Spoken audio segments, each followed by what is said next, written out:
Communist നേതാക്കന്മാരെക്കുറിച്ച് അവരോട് വിയോജിപ്പുള്ളവർക്ക് പോലും ഒരു കാലത്ത് ആദരവായിരുന്നു. കാരണം രാഷ്ട്രീയ ധാർമ്മികതയുടെയും സത്യസന്ധതയുടെയും പാവങ്ങളോടുള്ള പ്രതിബദ്ധതയുടെയും കാര്യത്തിൽ അവർ പ്രദർശിപ്പിച്ച, അവർ സ്വീകരിച്ച നിലപാടുകൾ അവരോട് എതിർപ്പുള്ള ആളുകൾക്ക് പോലും അവരോടൊരു ആദരവ് ഉണ്ടാക്കുന്നതിന് പര്യാപ്തമായിരുന്നു. ഇപ്പോൾ സഖാവ് കൃഷ്ണപിള്ളയാകട്ടെ, AKG ആകട്ടെ, EMS, അതുപോലെ നയനാർ, അച്യുതാനന്ദൻ, ആ ഒരു നിര കമ്മ്യൂണിസ്റ്റ് നേതാക്കന്മാരുടെ നിര, അവരോടൊക്കെ നമുക്ക് അവരുടെ രാഷ്ട്രീയമായി വിയോജിപ്പ് പ്രകടിപ്പിക്കുമ്പോഴും അവരോടൊക്കെ ഒരു ആദരവുണ്ട്. അവരിഷ്ടമായിരുന്നു കേരളീയ സമൂഹത്തിൽ. പക്ഷെ അതേ സമയത്ത് ഇന്ന് കമ്മ്യൂണിസ്റ്റ് പാർട്ടി CPM നേരിടുന്ന രാഷ്ട്രീയ അധാർമികത, രാഷ്ട്രീയമായിട്ടുള്ള അവരുടെ സമീപനം, പണത്തിനോടുള്ള ആർത്തി,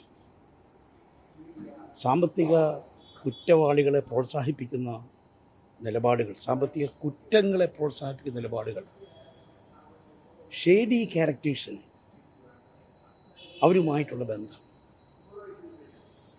ഇതൊക്കെ ശരിക്കും പറഞ്ഞാൽ കമ്മ്യൂണിസ്റ്റ് പ്രസ്ഥാനത്തിന് തികച്ചും അപമാനകരമായ തലത്തിലേക്ക് എത്തിയിരിക്കുന്നു. അതിൻ്റെ ഒരു ഭാഗമാണ് ഇപ്പോഴത്തെ വിവാദം എന്ന കാര്യത്തിൽ യാതൊരു സംശയമില്ല. അതിൻ്റെ വിശദാംശങ്ങളിലേക്ക് ഞാൻ പോകുന്നില്ല. ഏതായാലും കേരളീയ സമൂഹത്തോട്, രാജ്യത്തോട് സമാധാനം പറയാൻ മാർക്സിസ്റ്റ് കമ്മ്യൂണിസ്റ്റ് പാർട്ടി നേതൃത്വം ബാധ്യസ്ഥമാണ്. നിർഭാഗ്യവശാൽ നേരത്തെ CPM-നൊക്കെ ഒരു കേന്ദ്ര നേതൃത്വം ഇഫക്റ്റീവായിട്ടുണ്ടായിരുന്നു എന്ന് വേണമെങ്കിൽ പറയാം. ഇപ്പോൾ കേന്ദ്ര നേതൃത്വം സംസ്ഥാന നേതാക്കന്മാരുടെ മുന്നിൽ വളരെ നിഷ്പ്രഭരാണ്, നിസ്സഹായരാണ്. ആ ഒരു സ്ഥിതി നിൽക്കുകയാണ്. ഇനി ഒറ്റ കാര്യമേ ഉള്ളൂ, തങ്ങളുടെ നിരപരാധിത്വം തെളിയിക്കാൻ CPM നേതൃത്വം ആത്മാർത്ഥമായി ആഗ്രഹിക്കുന്നുണ്ടെങ്കിൽ അവർ തന്നെ മുൻകൈയെടുത്ത് ഈ വിവാദം, ഈ സംഭവം കേന്ദ്ര ഏജൻസികളെ കൊണ്ട് അന്വേഷിപ്പിക്കാൻ തയ്യാറാകുകയാണ് വേണ്ടത്. അത് തയ്യാറായില്ലെങ്കിൽ ഈ കറ, ഈ സാമ്പത്തിക കുറ്റകൃത്യത്തിൻ്റെ ഈ ഇടപാടുകളുടെ കറ അവരെ നിരന്തരമായി വേട്ടയാടിക്കൊണ്ടിരിക്കും എന്ന കാര്യത്തിൽ യാതൊരു സംശയവും. ഇതിലിപ്പം പരാതിക്കാരൻ ഉയർത്തുന്ന പേരുകൾ തോമസ് ഐസക്, MP രാജേഷ്, അങ്ങനെ കുറെ പേരുകൾ ഞാൻ ആരുടെയും പേരിനെ കുറിച്ച് പറയാല്ല. ഇതൊരു CPM അടുത്ത കാലത്ത് നേരിടുന്ന ഏറ്റവും വലിയൊരു, എനിക്ക് തോന്നുന്ന ഒരു പ്രതിസന്ധിയാണ്. ഈ പ്രതിസന്ധിയെ നേരിടാൻ, അഭിമുഖീകരിക്കാനും തരണം ചെയ്യാനും സാധിച്ചില്ലെങ്കിൽ രാഷ്ട്രീയ പ്രസ്ഥാനം എന്നുള്ള നിലയിൽ അവരുടെ വിശ്വാസ്യത സമ്പൂർണ്ണമായി തകർന്നു പോകുന്ന അവസ്ഥയിലേക്ക് പോവുകയാണ്. അതുകൊണ്ട് തങ്ങളുടെ വിശ്വാസ്യത വീണ്ടെടുക്കണമെങ്കിൽ, തങ്ങളുടെ നിലപാടുകൾ ജനങ്ങളെ ബോധ്യപ്പെടുത്തണമെങ്കിൽ അവർ തന്നെ മുൻകൈയെടുത്ത്, എന്തെല്ലാം വിയോജിപ്പുകൾ കേന്ദ്ര ഏജൻസികളോടുണ്ടെങ്കിലും കേന്ദ്ര ഏജൻസി, അപ്രോപ്രിയേറ്റ് കേന്ദ്ര ഏജൻസി ഇത് അന്വേഷിക്കുന്നതിന് വേണ്ട മുൻകൈ അവരുടെ ഭാഗത്തുനിന്ന് ഉണ്ടാകുകയാണ് ഉചിതം.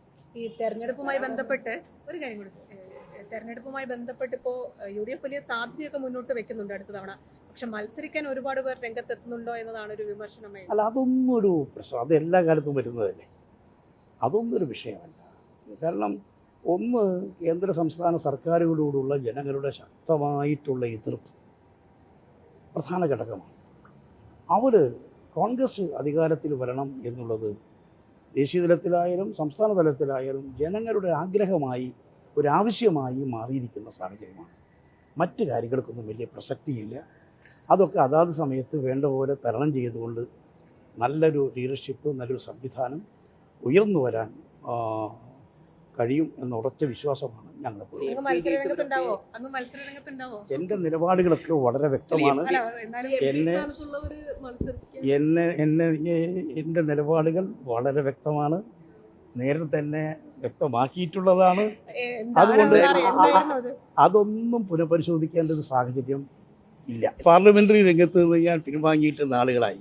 പലതവണ കേന്ദ്ര കോൺഗ്രസ് നേതൃത്വം തന്നെ സമ്മർദ്ദം ചെലുത്തിയിട്ട് ഞാനതിലൊന്നും മാനസികമായി തയ്യാറായിട്ടില്ല. എൻ്റെ നിലപാട് അവിടെ തന്നെയാണ് നിൽക്കുന്നത്.